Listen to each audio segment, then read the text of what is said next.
Ndugu zangu, ni mwanachuoni mkubwa huyo, ni msomi mkubwa, ameisoma Qur'ani tukufu ipasavyo, amesoma sunna za Bwana Mtume Muhammad sallallahu alaihi wasallam ipasavyo, ana wanafunzi chungu nzima katika ulimwengu, lakini siku alipofiwa na mama yake mzazi alionekana zaidi ya mtoto mdogo. Walishindwa kumtoa kwenye kaburi lake, kutwa nzima yuko juu ya kaburi na analia.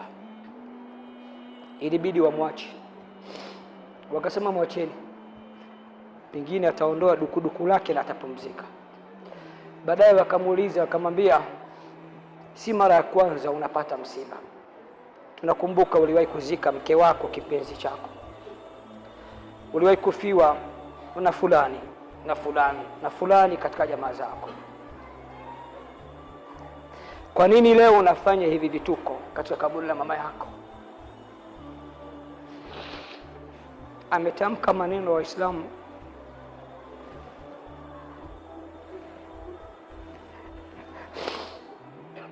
anasema walima la abaki, walima la abaki, kwa nini nisilie mie, niacheni nilie, kwa nini? Anasema waqad ughliqa alayya babun min abwabil janna, mlango katika milango ya pepo leo imefungwa juu ya uso wangu na hautofunguliwa milele. Mlango wangu wa peponi leo umefungwa. Ulikuwa wazi pale mama yangu alipokuwa hai, lakini leo mama ameondoka, mlango umefungwa, hautofunguliwa mpaka akhera. Kwa nini nisilie?